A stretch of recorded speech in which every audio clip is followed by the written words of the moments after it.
And so we're going to go ahead and get started. Again, my name is Dr. Nika White, and I am your host of Intentional Conversations, a virtual community chat. I am also the principal consultant for Nika White Consulting. We are a management consulting firm that's based in Greenville, South Carolina, but we serve clients all over, private, public sector, different industries, different sizes. And we help them to integrate into their business framework, strategic diversity, intentional inclusion, and a lens of equity. And I am so fortunate to have the opportunity to hold space for this community. This is one of my favorite times of the week. I tell you all that. Many of you are repeat attendees, and I'm so grateful. I'm so grateful that you continue to see this as valuable to your personal and professional learning and development. And so, Anna, if you will go to the next slide, and many of you are aware of Anna Viola Goodman. She is part of my team, my chief of staff, and she is supporting today. So I really appreciate you, Anna.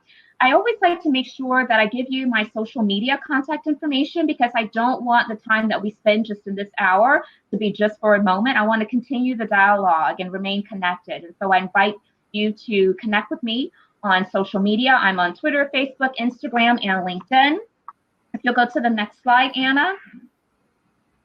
I also want to encourage you to visit my website, which is simply nikawhite.com. And the reason that I encourage you to visit my website is because there are a number of courtesy resources that I provide for people that are on this journey of continuing to grow as an inclusion-minded leader. I have white papers and blog articles. I have short videos called Inclusion Uncomplicated. It's all about simplifying DEI, and I want to make that available to you as you continue to lead inclusively. And so visit nikawhite.com.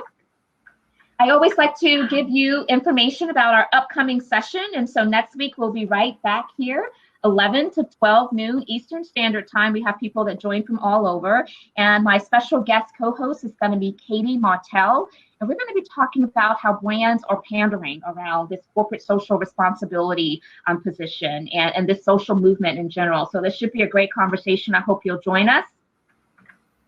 And then following that particular date where Katie will be here, I will also be joined on October the 9th by Sean Wanzo, and we are going to be talking about, a number of things. So balancing social justice with the business side of diversity, equity, and inclusion, and many other topics that are relevant to much of what we all have top of mind this day and time. So be sure to join us on October 9th as well. And I love getting recommendations from this audience of people that we should bring on to hear from them, to understand their perspective, get their wisdom.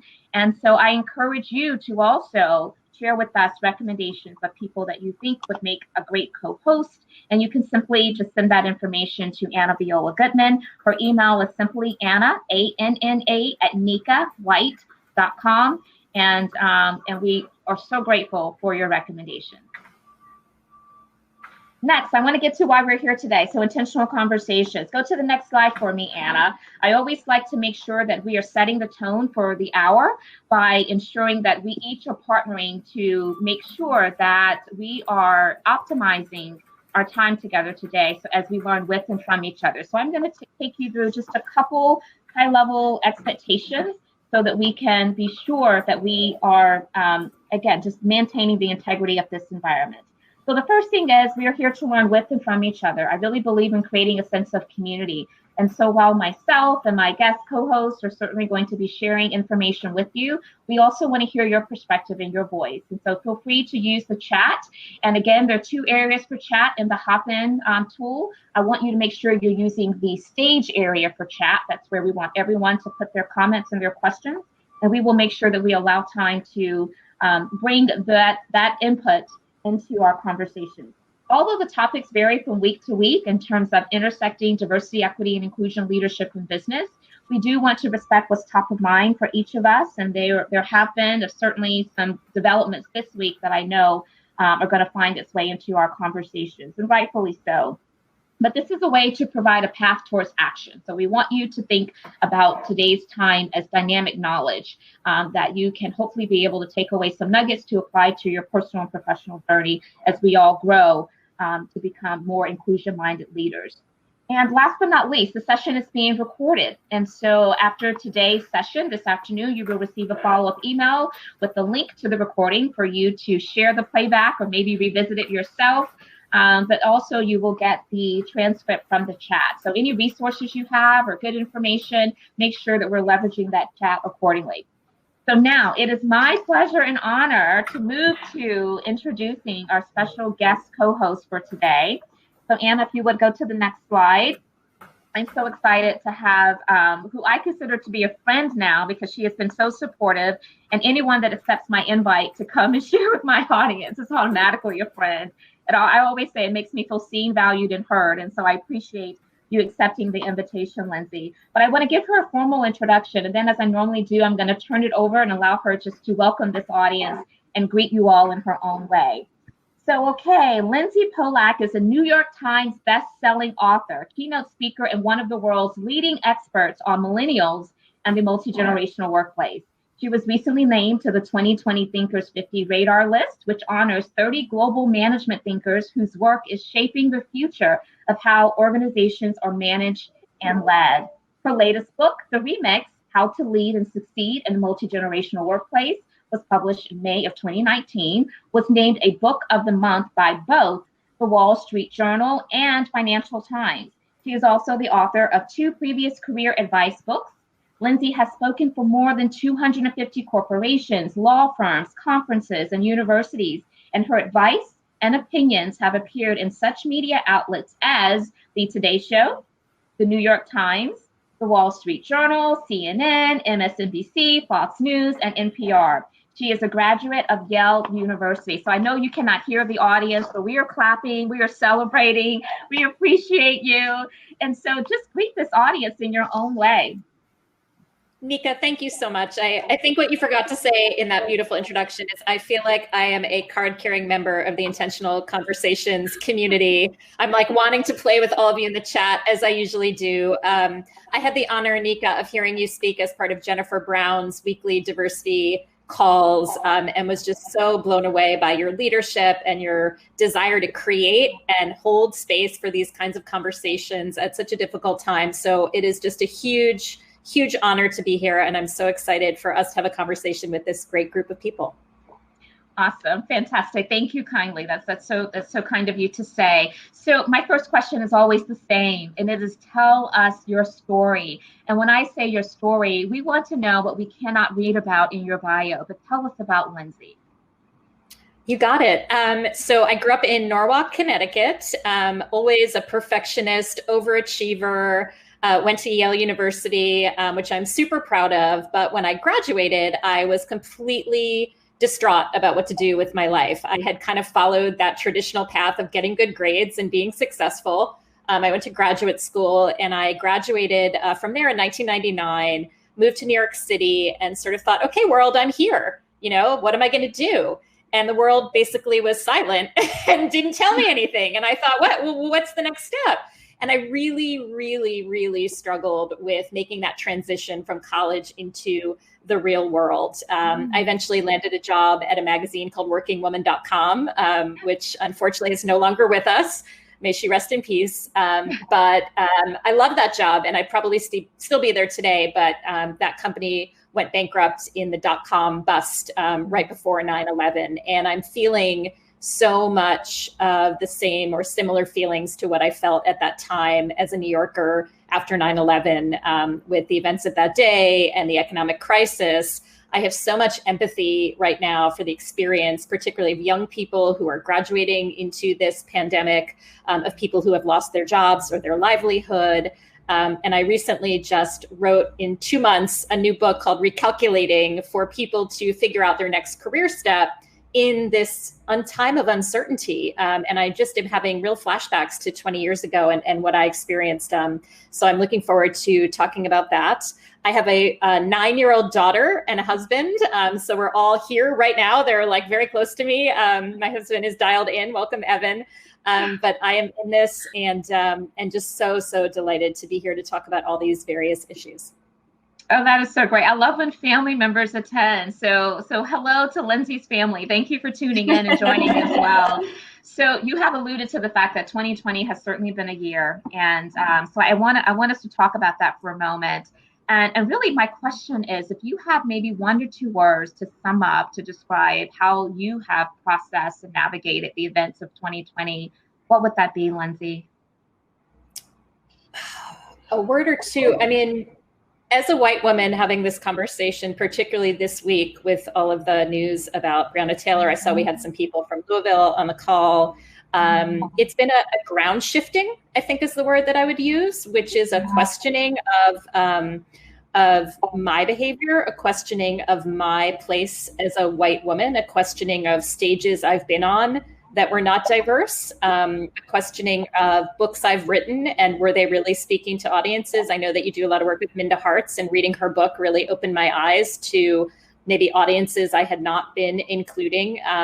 So I'd say some shame around past ignorance, tremendous learning, tremendous warmth and feeling of inclusion in communities like this and Jennifer Brown's, and I'd say commitment to, when you know better, you do better, right? As Maya Angelou said, and I think that's the goal. But I defer to you, Nika, because this is your space, and I think your experience as a Black woman is what we should be highlighting. Yeah, no, I appreciate that. I do. And this week has been hard. You've already alluded to the fact that many of us are grieving all over again and mourning the loss of Breonna Taylor. And I do appreciate those from the Louisville community that are on today. And I can only imagine what the climate is like there, because so many of us are feeling it all over, the country. And then also, this is the week that the news of Ruth Bader Ginsburg surfaced as well. And so we all are grieving her loss and what that potentially means for the future.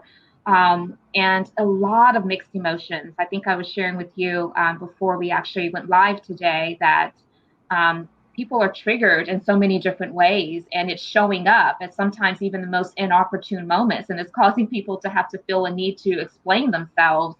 And that's hard. That really is the impact that all of us are feeling as we really grapple with these very complicated issues that is certainly causing us to question a lot and to feel this ground shaking, to use your word.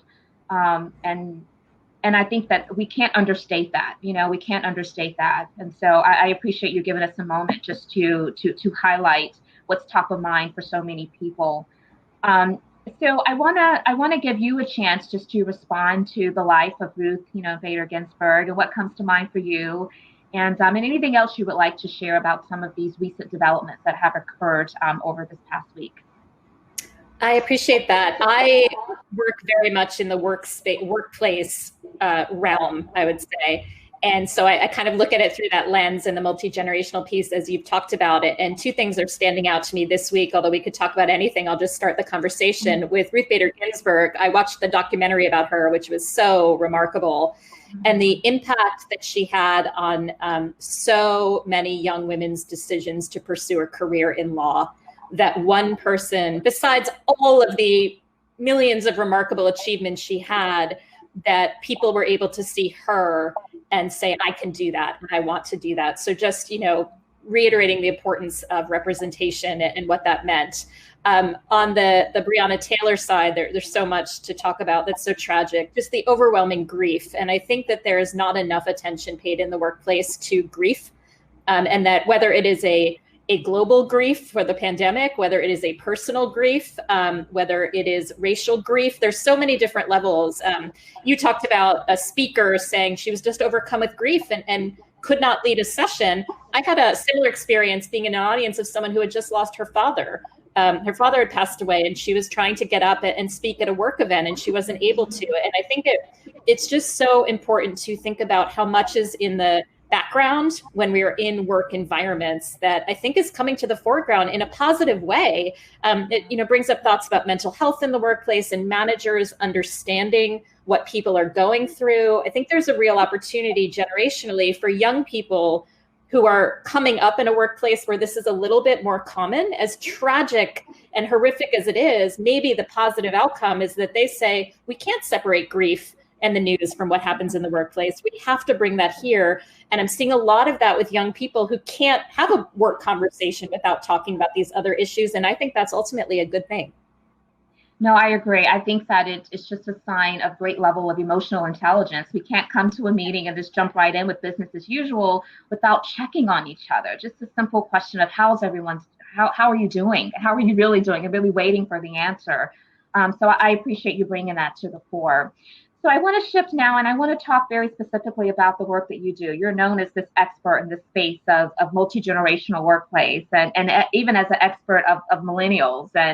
And I think that probably a lot of people would pay a lot of money just to sit at your feet, just to be able to hear, because so many people are still trying to figure out the millennial generation, right? And just when we thought we figured them out, now we have Gen Zers, right? iGen in the workplace. And so there's certainly a lot of dynamics that we have to consider. You can't really try to solve for this, but the one singular approach, you have to be thoughtful about what's going to drive prosperity for each of those different individuals that cross over different generations. And so what sparked your interest into this space of multi-generational workplace? It kind of reminds me of your first question, Nika. Tell us something that we can't read anywhere. I didn't mean to do this. I really didn't mean to be an expert on millennials. I didn't want to. I was an RA my senior year of college, a resident advisor, and I'm sure there's some RAs in the crowd. Yeah. And I loved mentoring and I loved overseeing it. And I think if I had known being like a career services director or dean of students, I just sort of wasn't aware of that career path. I probably would have done it. But really what sparked my interest was that experience I told you about of what am I supposed to do with my life? Why didn't anybody tell me about this? And I ended up writing my first book called Getting from College to Career in 2007, which was kind of all the questions I wish I had been told about starting my career. I turned into a book. And after that, I became a spokesperson for LinkedIn and taught students how to use a site like LinkedIn, and I'd love to connect with all of you. I know everyone's sharing their LinkedIn profiles, how to use a site like that to find a job. So I was really, really interested in the college to career transition. And I started as an author and speaker just for college students. That was really the first 10 years of my business. And then out of the blue, PricewaterhouseCoopers called me. I'll never forget. It was when Barack Obama was just announcing his candidacy in the primary. And he was really activating that millennial audience, and that word millennial started to kind of rise up. And PwC called and said, we hear you're an expert on millennials. And like any good entrepreneur, as you would know, Nika, I was like, yeah, totally. Absolutely. Yep. I'm an expert on them. That's what we do, right? Sure. And they said, we know you speak to them. Could you speak to us about them? And it was like this light bulb moment. And I remember going into my website, which I did on my own at the time, changing entry level to millennial. I was like, this word is really important. And I did that for 10 years. And then, how I've gotten to the multi-generational is that, to your point, millennials have grown up. The oldest millennials are 39 years old. We've had millennials running for president. We have millennial Fortune 500 CEOs. They're not kids anymore. We've now got the Gen Z and the alphas. And what I realized was I was getting older too, which was sort of crazy. And a lot of my peers were saying, well, what about us? Why do you always talk about millennials? What about aging workers? What about age diversity? And that just sort of rang another bell, which was, oh, what's going on with everybody else, which led to the remix. And that's been really personally fascinating because instead of kind of studying other people, I'm very much a part of what I'm studying now. No, I love that. And so I feel like we need to do a little bit of level setting for our community here today. So why don't you just at a high level, take us through the different generations so that we have some context for the remaining portion of our time together today. Great point. Okay, so in the United States, I'll stick to the US, for the first time in history, we have 5 unique generations in the workplace. And the reason it's the first time ever is because people are living longer and working longer into their lives. So Ruth Bader Ginsburg was working every day at age 87. Right? That's remarkable and unprecedented. So that generation, the World War II generation, is called the traditionalists, born before 1945. Then you've got the baby boomers, who are distinct for being the largest generation ever born into the United States. They were born 1946 to 1964. So in their 60s up to about age 74, 75 today. Then you've got my generation, and I think yours, Nika, Gen X. Yes. We were born 1965 to 1980, somewhere in there, 1965 to 1980. So Xers are in our 30s up to age 50 and 46 years old. And then you've got millennials who were born from 1981 from 1981 to 1996. and then Gen Zs are born 1997 and later. But the really important thing is that boomers and millennials are very, very large generations in terms of population. Traditionalists, Xers, and Zs are quite small. So that's why you tend to hear more about baby boomers and millennials than you hear about other generations. Alpha is coming next, and Alpha, which are probably born about 2015 or later, they haven't given the exact date. That is the generation where we will officially become majority non-white in the United States. So that'll be the tipping point racially. Zs are almost 50-50, but the entire racial makeup of our country has gone from 80% white in the traditionalist era to roughly 50% white in the Z and Alpha range. Yeah. So you have some individuals probably on the call right now that's having a bit of an anxiety attack because they're thinking, gosh, I just figured out the millennials and now I'm trying to learn the Generation Z or the Gen Zers or iGen. And now we have Alpha that's right on the heels of that. And so it really just begs the question that we need to be much more thoughtful about solving for workplaces where there's not a one-size-fits-all approach. And so what would you say about that in terms of some concrete advice for people who are finding that they are not really clear as to how to now structure a workplace where there's such vastly different needs from generation to generation? You ask like the perfect question. That's such an important question. And I think that it's an issue of diversity, right? You can't say, well, how do I manage young Black people? It's about managing everybody in an inclusive way. And that really kind of accounts for this concept of the remix, which is my latest book, which is you can't manage each person differently, and scale that. You have to manage for a multi-generational environment. So my concept of the remix is just like a remix song. You can't sort of say, well, the old way, the boomers way was wrong and we should throw it away. And now everything needs to be millennial. Oh, wait. Now everything has to be Gen Z. That doesn't make sense. The idea of a remix, just like a remix song, is you take a classic, like a baby boomer style of management, like apprenticeship, and you modernize it for the current times. You apprentice, but you do it over Zoom, or you do it over FaceTime, or instead of mentoring, you have reverse mentoring where both generations mentor each other. So it's really about creating more options. So a couple of really tactical takeaways. One is, I think we have to absolutely stop the generational shaming. Even how we're shaming young people for being, the cause of COVID, right? And the cause of the spread. That is not a universal fact. And to demonize one generation over another doesn't solve any problems. So I think number one is, all those jokes, millennials want trophies for participation and okay, boomer, they're all over the news. But if you see that in your workplace, I think it's really important to shut that down because it can be really, really harmful. Secondly, my favorite quotation of all time is from Voltaire, which is common sense is not so common. So if I say, for example, hey, Nika, can you get in touch with Anna? Well, I'm an Xer, so to me, that means call Anna. And if you are a Gen Z, that might mean text her. So you have to be really explicit in exactly what you're talking about, right? And the third piece that I always recommend is exactly what you said. One size does not fit all. It's really about creating options. So for example, if you think about employee benefits, there was a consulting firm that had a 401k match for their employees, which is the gold standard of employee benefits, right? Wonderful, wonderful, wonderful. But they found their young people weren't taking the match and were not contributing to their 401ks. And so, the shaming thing to do would be to say, well, that's because they don't care about finances and they're so irresponsible. Young people don't care. And when they actually asked the young people, why are you not taking the 401k match? They said, I'd love to contribute to my 401k, but have you seen my student loan debt? I have to pay that off first.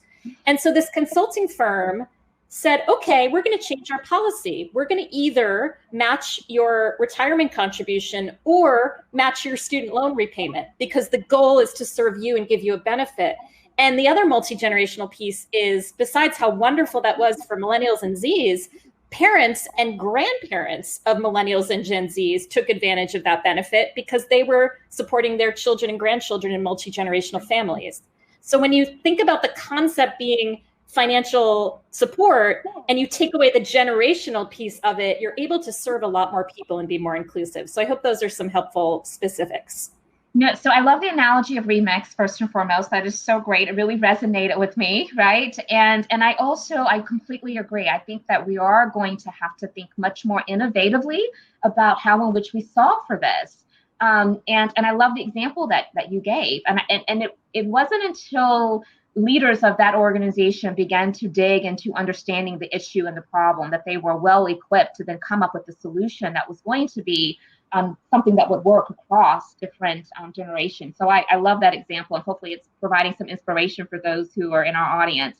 So I want to talk a little bit further about this digital divide, right? And specifically how that plays a significant role right now as we think about what the pandemic has done to the older generations, some members of the older generations who may not be quite as comfortable with having to now pivot towards all of these virtual platforms of communicating and getting business done, because we still have to continue to do that, right?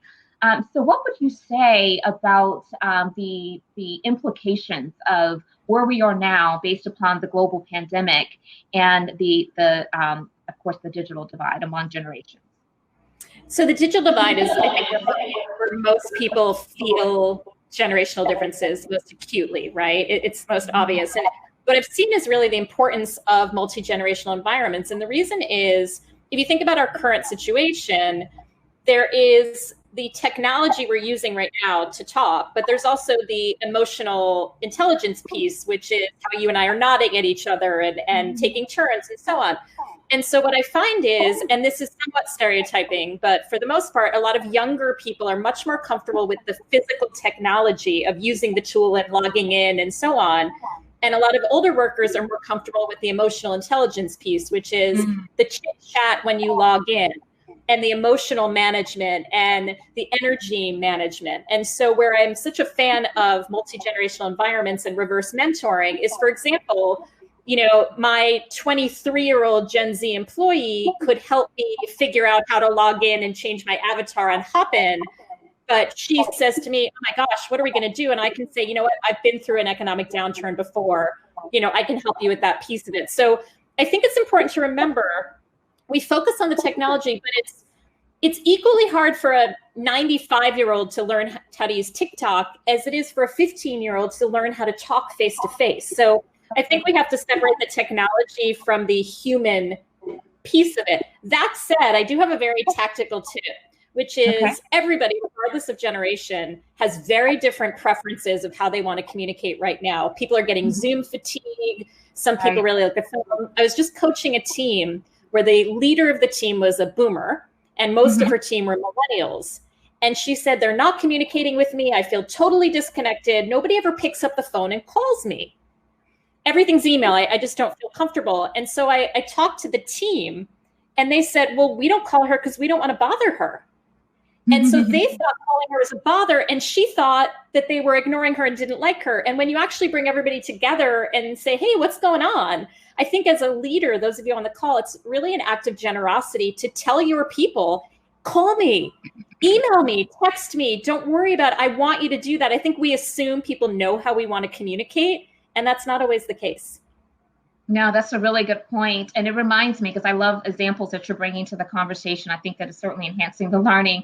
But it reminds me of a conversation I was having just recently with one of my clients, where their environment is very much deliberately structured as kind of family oriented, even though they are really large in size and scale. But they like the fact that it's a lax environment. There aren't a whole lot of rules, and there's not a whole lot of structure. But in the conversation, it was clear to me that a lot of the young professionals are struggling because of that. They want more structure. And I think for them, it's because I need to understand, what is this roadmap? But from their vantage point, we don't want to give anyone a roadmap because it's all about being a self-starter. So how do you now balance those two perspectives with someone that's craving some level of structure with those who want to maintain a culture and environment whereby people are kind of finding their own way? Not everybody thrives in that type of way. So there has to be a meeting of the minds in some regard. It's such a great point. Oh, yeah. I'd say that's probably one of the bigger challenges is people think, oh, millennials want flexibility, so let's have no rules, no boundaries, no guardrails. I'm not a fan, for example, of unlimited vacation, because I think people either take too much or they take none. Right. There was an example at Netflix. Netflix had a maternity and paternity leave policy where they said, we want to be totally flexible. You're all grown-ups. You can take up to a year. So how much do you think everybody took? Everybody took a year. And they said, well, that wasn't our intention. The point was anything up to a year. And people said, well, I heard you say a year. So then, but it's such a simple fix. Because then they said you can take up to a year, but the average employee takes 4 months. And guess what? Overnight, everybody started taking 4 months. So if you have a junior employee, instead of saying, here's an assignment, you can say, here's an assignment. I estimate it should take you about 2 hours. Or I want you to be flexible. We're in this very tough environment. It's been a tough week, but I do expect you to be online by 10 a.m. Right? It's giving flexibility with some sense of what those boundaries and guardrails are. Otherwise, it's a free-for-all, and nobody can perform well in that type of environment, no matter what generation you are. Absolutely. I love that. Thank you so much, Lindsey. So you mentioned PwC before as part of work that you've done with them. And I know that I think when we talked before, your role was really to try to engage and retain and find ways for the millennial people in the workplace to be able to thrive. So what were some of the results of your work there? So it was interesting on that particular project, and I do this with a lot of my clients. I try to work on both sides, which is to train the managers how to manage multi-generational teams, and to train the junior people how to manage up to their superiors. So interestingly, with that project, and this was so progressive, they had me training their job applicants on college campuses at recruiting events of how to go through the application process.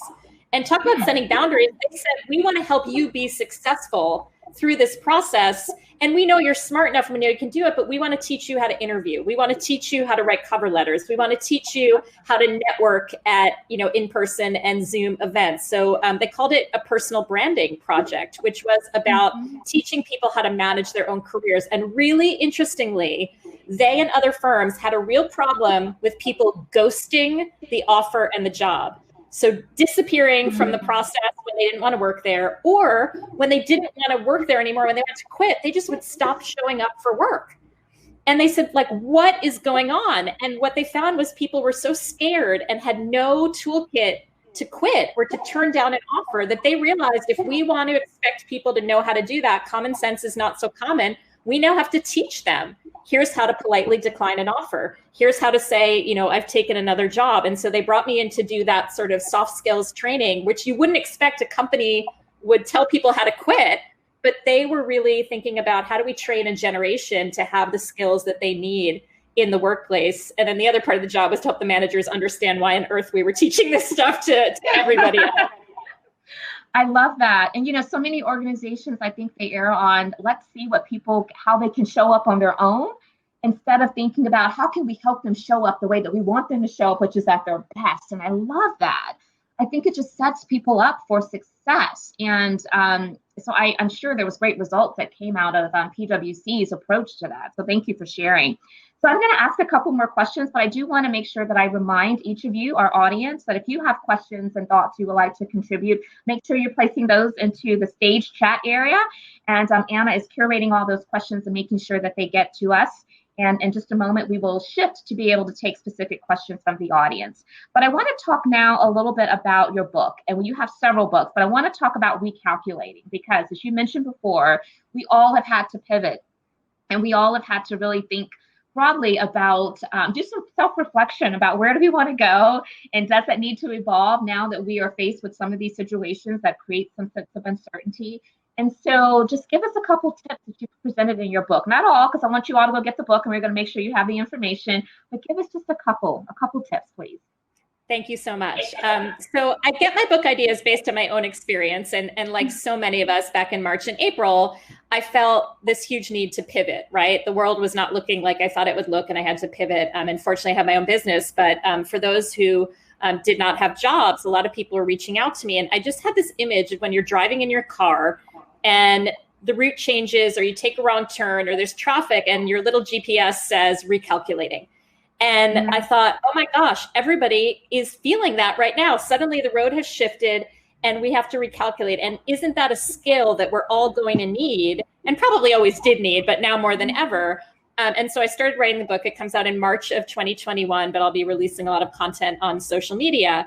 And so what I wanted to do was teach recalculating as a skill. So not as a one-time action that you take and get a new job, but how are you always thinking about, how can I pivot? How can I upskill myself to always be adding to my toolkit? How can I be a lifelong learner? How can I be meeting people? And I actually use the example of calls like yours, where I can go in and find a topic that's interesting to me, like diversity, equity, inclusion, meet other like-minded people, and always be filling my tanks with ideas, meeting people who are interested in that, following up with connections on a place like LinkedIn, and finding new opportunities. And the fact that I'm here right now in conversation with you, I attended a Jennifer Brown event, which led me to a 10-year event, which has led here. But we always kind of need to be thinking a couple steps ahead now. And so it's no longer about get a job, close up shop, everything's fine. It's about constantly pivoting. And what I liked about the recalculating metaphor, kind of like the remix, is when your car or your GPS recalculates, sometimes you find a better route. And it's really an optimistic act. It doesn't mean that things went wrong and you had to go, kind of in a detour. It means maybe you're going to find a better way to achieve your goals. And so I tried to really focus on that positivity.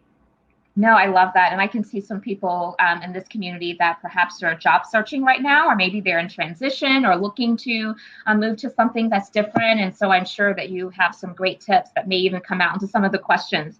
So I'm going to ask one more question. Then again, I'm going to shift to the audience questions. But I want to talk about the fact that, and I set this in our prep call, that where we sit determines what we see.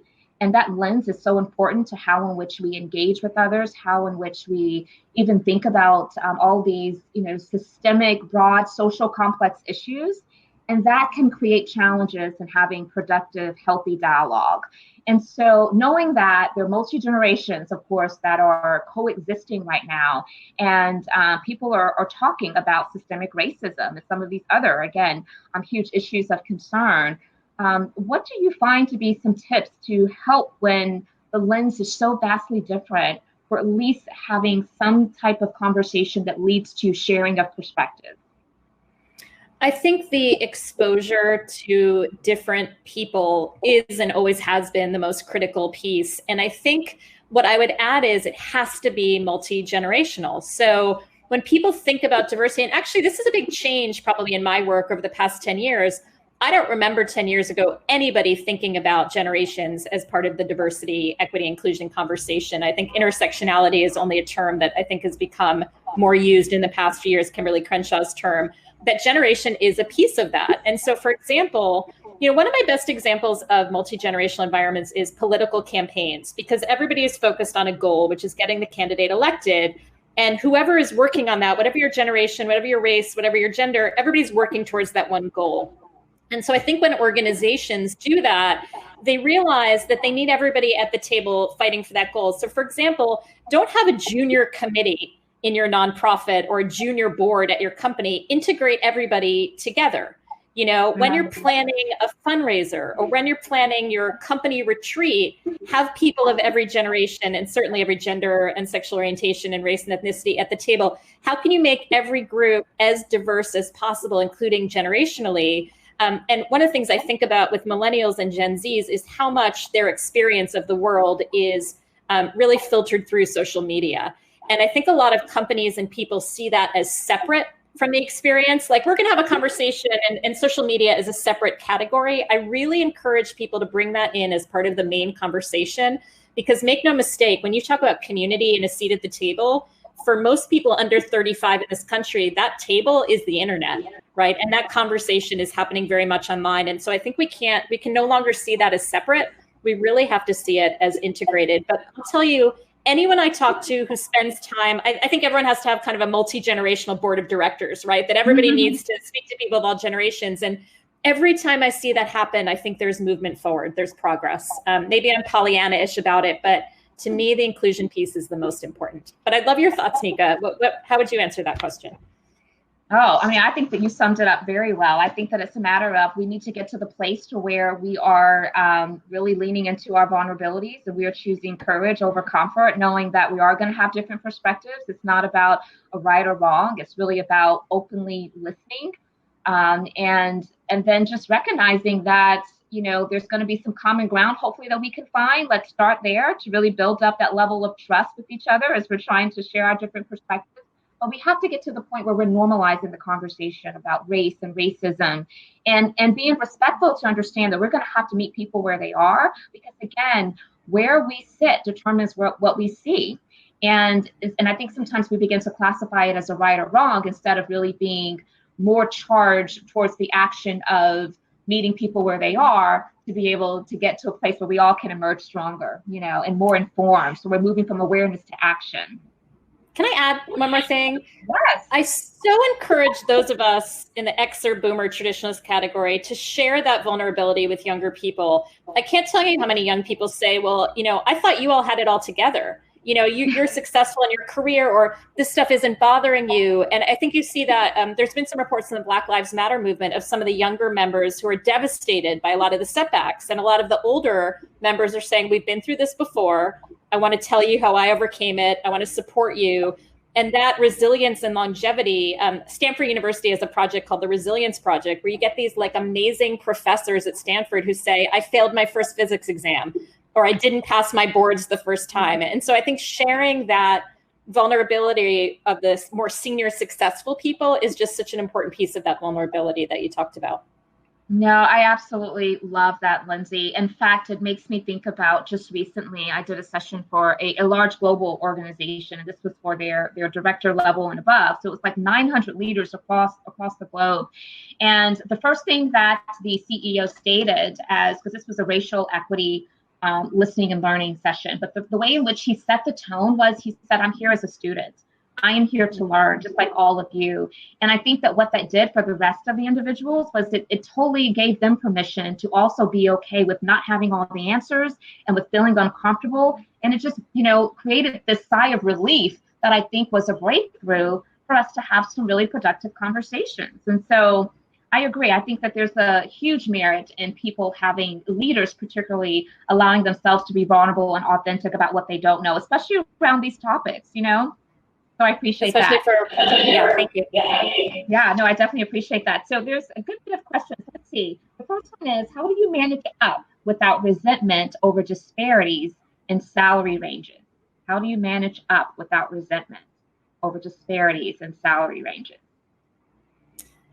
The salary conversation is really tough right now, and you have to be a self-advocate. I think, to take the salary piece of that, one of the hardest lessons, I think, for more junior employees to learn is that nobody is thinking about paying you more money, right? Nobody is sort of out there deciding to give you a raise unless you fight for it. So I think that the salary piece is a bit separate and is certainly very, very real. When it comes to managing up, I think the best advice really for anybody thinking about a boss or a manager relationship is to remember that it's in your best interest. It's an act of your own success and advocacy to get better at working for the person that you're working for. So Nika, you and I are in client service businesses.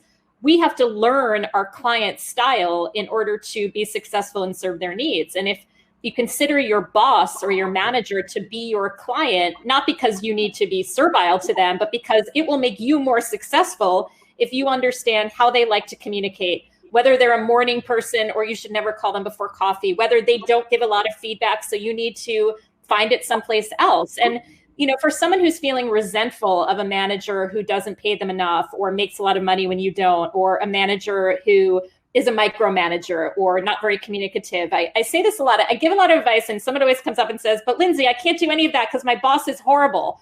And I always say, well, congratulations, because one of the skills you need to learn in this world is how to work for really bad people. And I don't mean toxic or racist or abusive. That should never happen and needs to be dealt with. But someone who's just difficult or who you resent, you got to get good at it, because I've been doing this work for 20 years and I have never met a single person who at the end of their career says, wow, everyone was just delightful. Like nobody was ever a problem. I got along with everyone. I never resented anybody. I feel like I was paid fairly the whole way.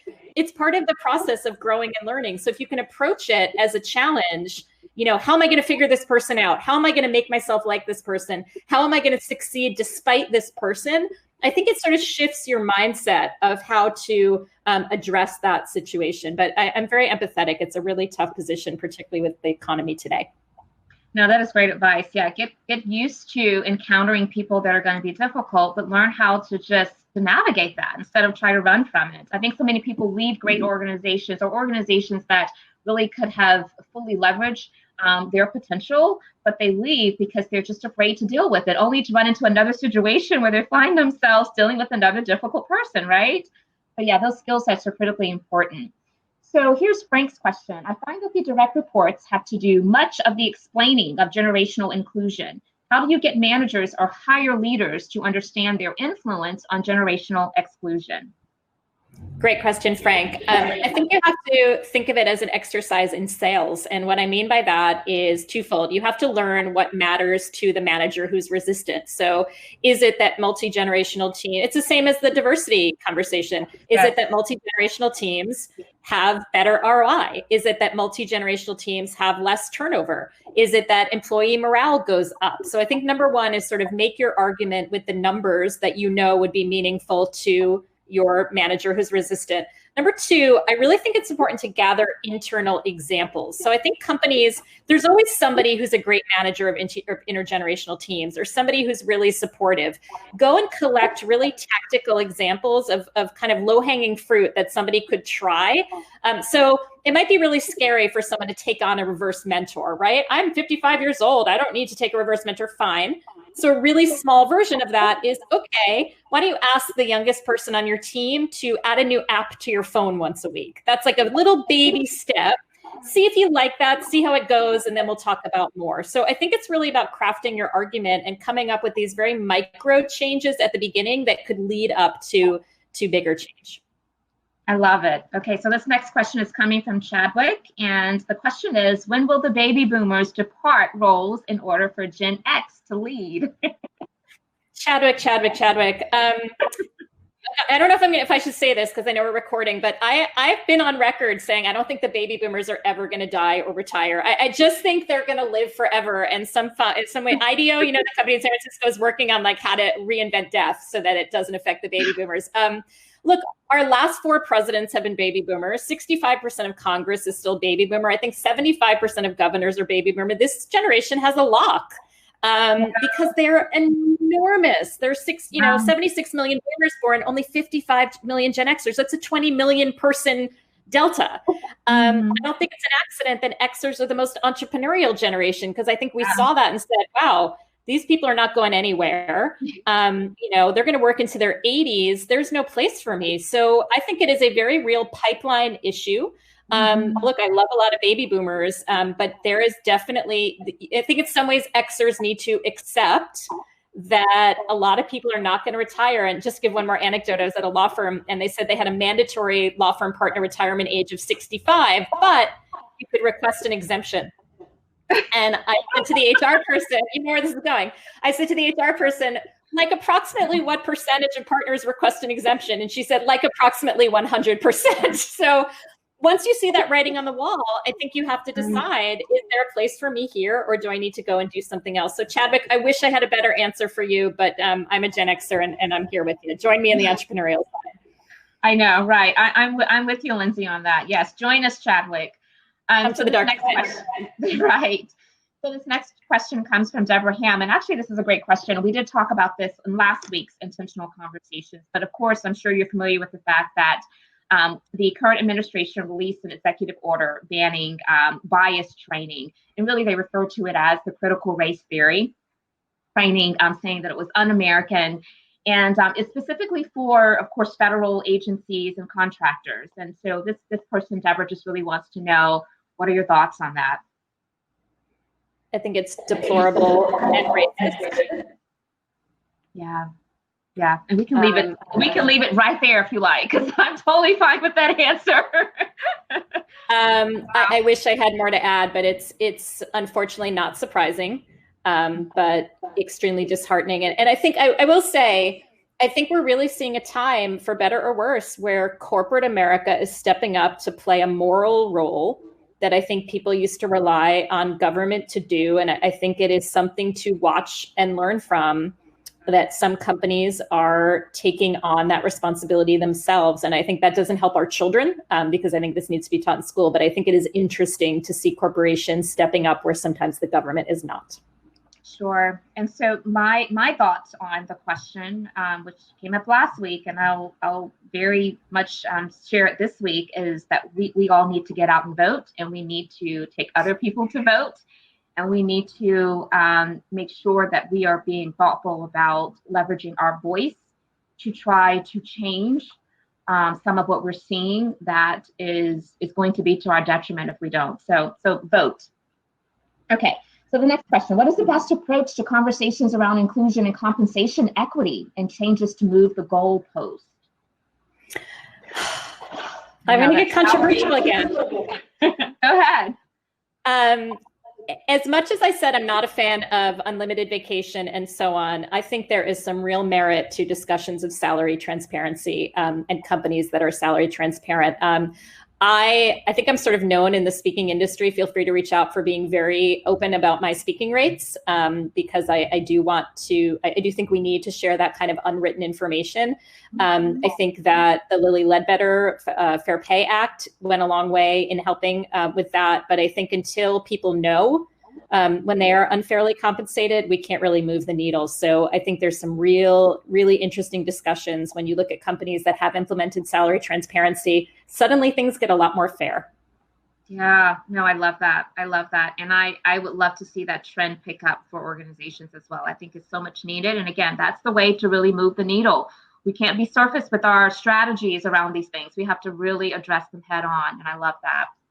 Okay, so let me see. We have a few more moments left.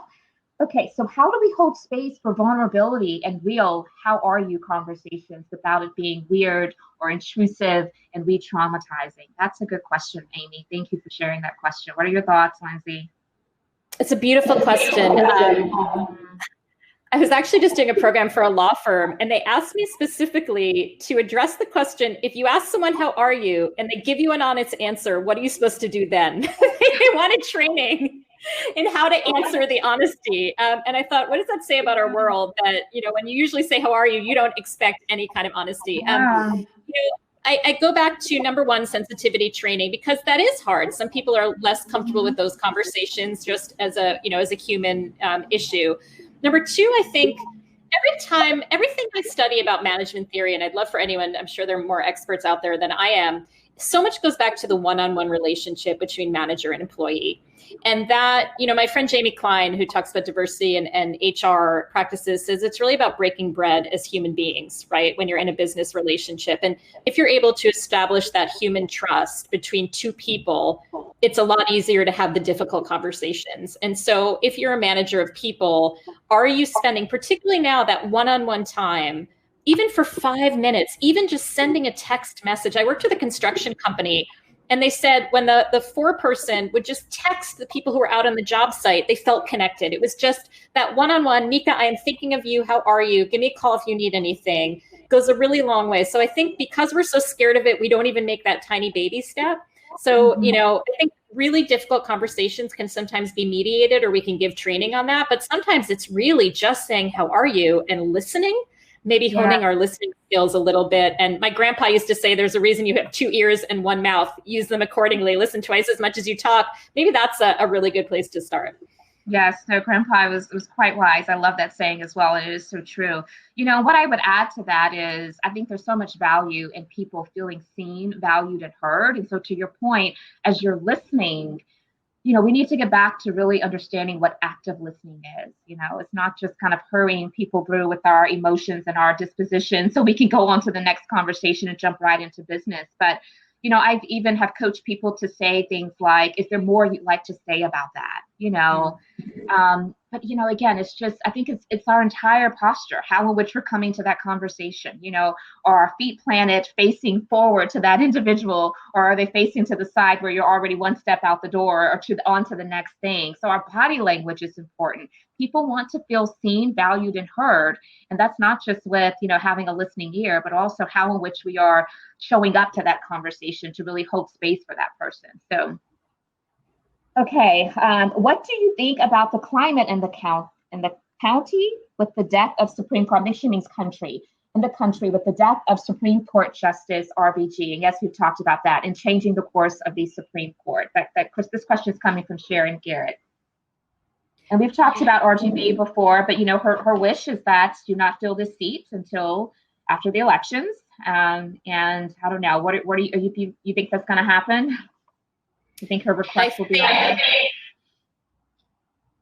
I think that politics is a very dirty game, and it is being played at the highest levels right now on both sides. And I have a very strong opinion of what should happen. but it was different from the opinion of what happened with Merrick Garland. So, I'm probably a little bit hypocritical too. I think that we are in extremely fraught times and every issue becomes more fraught. So yes, I identify as a Democrat. I hope that the seat is not filled before the election, but I understand that that may not be the case. I wish I had a better answer. Nika, how would you answer that question? No, I'm right there with you. Hope is all we have right now. I feel like if we lose hope, then we're going to lose our ability to really feel a sense of urgency towards, being called to action. So I always say we have to instill hope. But yeah, I'm equally concerned about the implications of what could happen after the election period. I will say every time I host a webinar with college students and recent grads, I feel better because there are young people in this country who are incredibly caring, incredibly hardworking. What's the old saying? If you do what you've always done, you get what you've always gotten. You can't solve a problem with the brain that created it. We have a new generation coming up that is going to bring different ideas to the conversation. And I think the more that we spend time with them and listen to them, I had the huge honor of interviewing Nika's daughter, Hannah, which, was an incredibly delightful experience. But, I think my antidote, my form of hope is talking to younger people sometimes. And that may sound a little cliche, but they see the world differently. And I think we need that right now. So that's my little ray of hope, if it's helpful. No, they do. I love that. I love that. So I always like to end with this question of, we've talked about a lot. We've had lots of great engagement from this community. So thank you all so much for your questions and your contributions to the discussion. But what have I not asked you about, Lindsey, that you have a lot of passion and energy around that you wish to share with this audience to take us out? Oh, I really want to talk to the job market. It is such an incredibly tough job market right now. And for my book, Recalculating, I just want to share this nugget. I asked dozens of recruiters, what would you tell job seekers? And they said, apply for jobs. People are so paralyzed right now and so afraid that job applications are actually down 20% since COVID hit. The unemployment rate has gone up, but job applications have gone down. So don't give up. Be in the game. I just want to make sure I spread that word because I thought that was such an astonishing fact. And Nika, I just want to also thank you. The last thing I want to say is these are tough conversations. And I was a little nervous, speaking this week with everything that happened with RBG and Breonna Taylor. And you create such a safe environment to have really tough conversations. And that's very rare these days. So I just wanted to thank you for that. And I love being part of your community. So thank you. Oh, thank you so much, Lindsey. That means a lot coming from you. And you have been supportive in so many different ways. And not to mention the fact that you brought up my daughter. You and my daughter have created this friendship of support. And I so appreciate that too. But you're just a wealth of so much knowledge and expertise. And so I hope this audience will certainly make sure that they become a part of your network and follow you on all of your social media platforms. We'll be sure in the follow-up email to include those links and make sure that you get Lindsey's book. I should say books, because all of them sound incredible. And I'm actually going to make a point to order your books as well. And I'm looking forward to Recalculating coming out because I feel like we're going to be pivoting for quite some time. But nonetheless, looking forward to that date. I think you said March of 2021. And so you're going to be probably releasing some teasers. So we'll get a little bit of flavor for what you're going to be addressing. So we look forward to that. But thank you. I always share that when people say yes to my acceptance to come and share with my audience, it makes me feel valued, seen. And that means a lot. And so I appreciate you. I hope you all have a great weekend. And we'll see you back here next Friday, 11 a.m. to 12 noon for Intentional Conversations. That's Eastern Standard Time, of course. Because by the way, I'm seeing that someone is in our community from Brazil. So we get people from all over, which is a great thing. So everyone have a fantastic weekend. Thank you again so much, Lindsey.